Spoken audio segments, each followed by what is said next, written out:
Magandang araw mga ka-co-op, ako po si Teacher Jen and welcome sa first episode ng ating bookkeeping tutorial program for cooperatives. Bago po natin talakayin ang mga konsepto at kasanayan sa bookkeeping, let's have first a brief overview about cooperative. So what is cooperative business? It is a business organization owned and operated by a group of individuals to meet their mutual benefit. Batid nito ng samahan ay pagmamay-ari at kontrolado ng mga miyembro na naglalayong magbigay ng benepisyo sa lahat po ng kasapi nito. Paano ba naiiba ang organisasyong ito sa ibang traditional business? Una po, ang kooperatiba ay voluntary and open membership. So tayo po ay binubuo ng mga individual o negosyo na may common interest o layunin, kung kaya tayo po ay umaanib sa organisasyong ito. Ang pagiging miyembro po ay kadalasang bukas at voluntaryo. Ang bawat miyembro ng kooperatiba ay dapat iisa ang layunin. Ito po ay ang matugunan anuman po ang tiyak na pangangailangan ninyo. Pangalawa po, mayroong democratic member control. Bawat miyembro po ay may pantay na boto sa mga desisyon. Gaano man po kalaki ang ipinasok po nating pera o kontribusyon sa kooperatiba. Dapat po natitiyak natin na ang kooperatiba na ating kinabibilangan ay pinapakinggan ang lahat po ng boses na miyembro nito. Pangatlo, mayroon pong equal status. Isa po sa kaibahan ng kooperatiba sa ibang samahang pannegosyo, ang mga miyembro po ay nagbibigay ng pantay na kontribusyon at control sa kapital po ng kanilang kooperatiba. At pang-apat, mayroon pong equal profit sharing.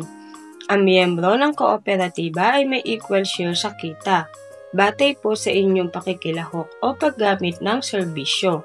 Panglima po, mayroon pong cooperation among cooperatives. So, kailangan po ng kooperasyon sa pagitan po ng cooperative members. Dapat po kayo ay nagtutulungan at nagkakaisa sa inyong kooperatiba para po mapanatili ninyo ang pag-unlad ng organisasyong inyong sinalihan. At panghuli, meron pong education, training, and information for all members. Dapat tayo po ay na-educate o natuturuan ng mga nangangasiwa sa atin upang lumawak pa ang ating kaalaman tungkol sa prinsipyo ng kooperatiba. Ngayong mas naunawaan na natin ang kaibahan ng kooperatiba sa ibang business organization, dumako naman po tayo sa pangunahing konsepto at kasanayan sa bookkeeping na mahalaga po para sa ating mga kooperatiba. So una, alamin po muna natin ang kahulugan ng bookkeeping.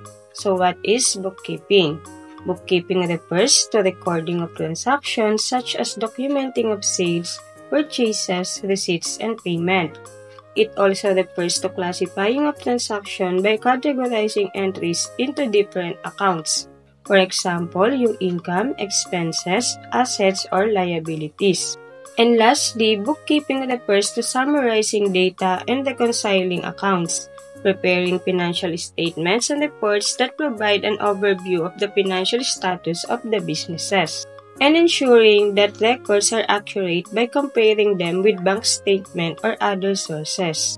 So, ang bookkeeping po ay ang proseso ng maayos sa pagtatala ng lahat ng transaksyong pinansyal ng isang negosyo.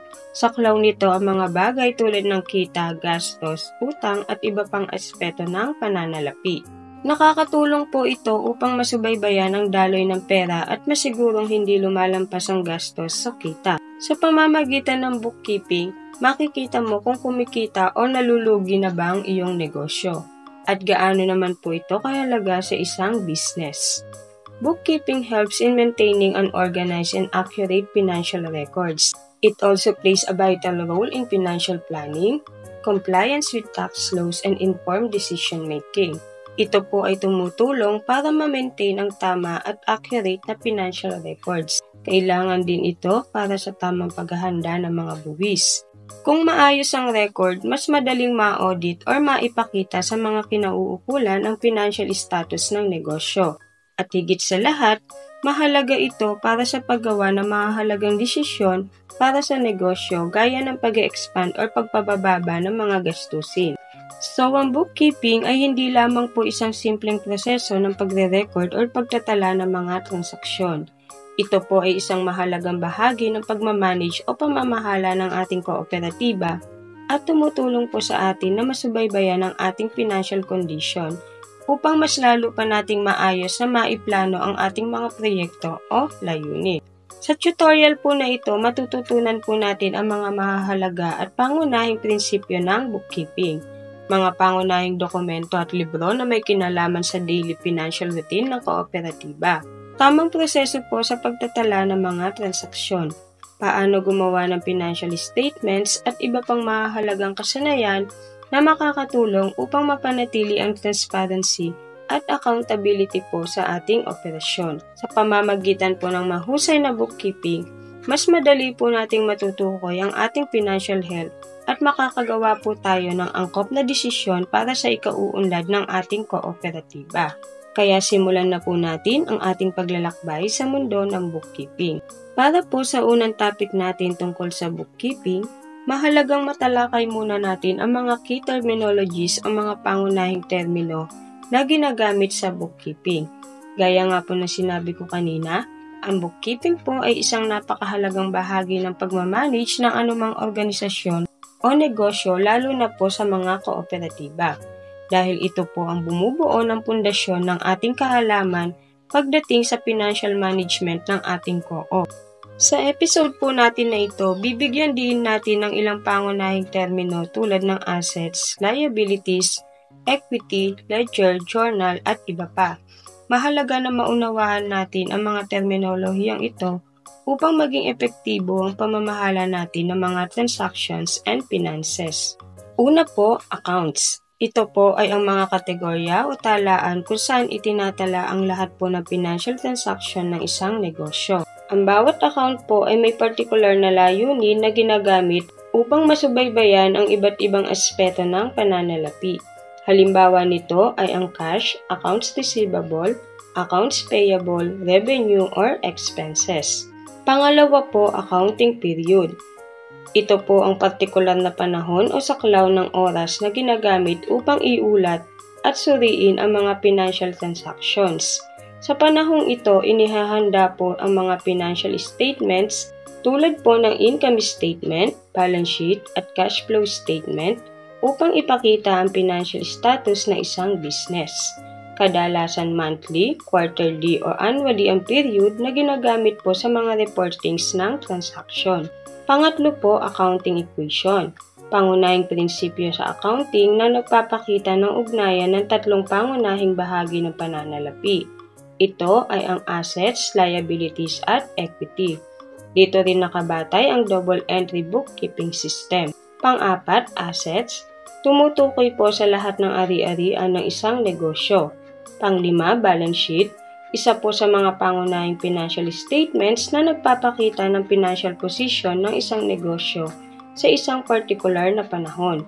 Pinapakita nito ang tatlong pangunahing bahagi ng accounting equation, ang assets, liabilities, and equity. Pang-anim po, bank reconciliation.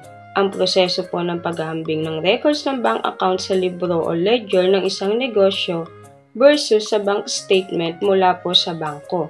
Ginagawa ito upang masigurong tugma ang balanse ng records ng isang negosyo at ng bangko. Pang-pito, cash flow. Tumutukoy naman po sa paggalaw ng pera, papasok at palabas po ng negosyo sa loob po ng isang particular na panahon.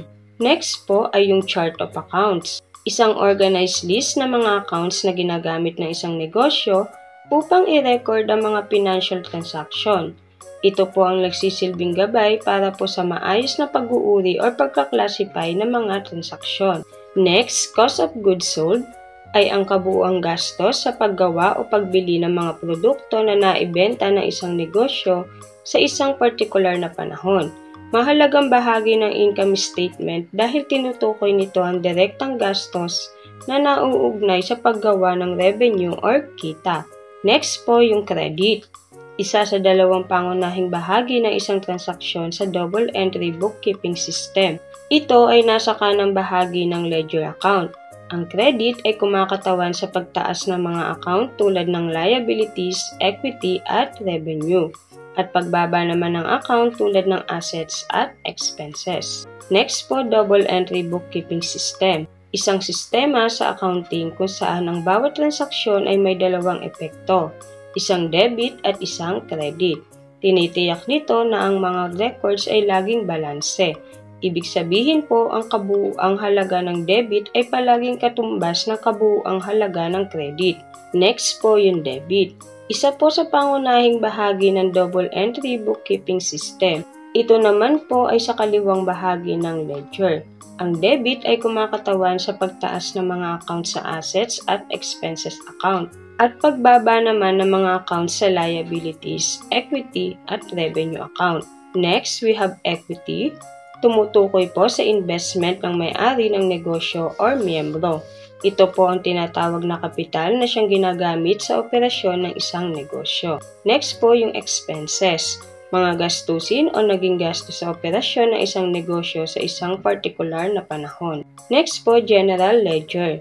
Isang pangunahing libro na ginagamit sa accounting upang i-record ang lahat ng transaksyon ng isang negosyo sa iba't ibang mga accounts.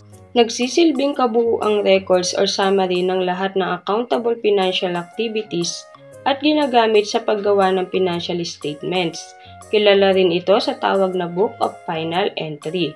Next po ay yung income statement.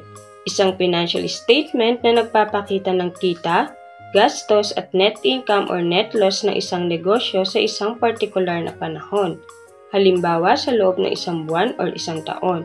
Layunin nito na ipakita kung kumita ba o nalugi ang negosyo sa loob ng nasabing panahon. Next po ay yung journal. Isang accounting book kung saan unang itinatala ang lahat po ng mga transaksyon ng negosyo bago po ilipat sa ledger. Kilala po ito bilang Book of Original Entry dahil dito po nagsisimula ang pag-a-analyze, pagre-record at pagka-classify ng mga transactions. Next, we have liabilities, mga utang o obligasyon na dapat bayaran ng isang negosyo na ginamit para sa operasyon nito. Next, trial balance, isang financial report na naglalaman ng listahan ng lahat ng accounts sa general ledger ng negosyo, pati na rin ng kanilang mga balanse sa debit at credit sa isang partikular na panahon. Layunin nito na ma-check kung balance ang debit at credit accounts at masiguro na walang mga pagkakamali sa accounting records bago po gumawa ng financial statements. At panghuli po ay ang accounting cycle, isang series of steps na ginagawa ng mga negosyo upang mag-record at mag-ulat ng kanilang mga financial transactions sa loob po ng isang accounting period. Ito ay isang sistematikong proseso na nagsisiguro na ang mga financial statements ay tama, kumpleto at ayon sa accounting standards. At dito po nagtatapos ang bahaging ito ng ating tutorial. Salamat po sa inyong atentibong pakikinig at panonood ng episode na ito tungkol sa pangunahing terminolohiya na ginagamit sa bookkeeping. Sana po ay naunawaan ninyo ang bawat terminong ito. Tandaan po natin ang wastong pag-unawa sa mga key terminologies of bookkeeping ay mahalaga upang maging epektibo ang financial management na ginagawa natin sa ating kooperatiba. Kaya naman hinihikayat ko pa kayo na ipagpatuloy ang pag-aaral at pagre-research about po sa mga key terminologies na ito. Ang pagkakaroon po ng malalim na kaalaman sa bookkeeping ay makakatulong sa mas higit na pagpapaunlad at pagpapalago ng inyong kooperatiba. Hanggang sa susunod na mga episode mga ka-co-op. Bye!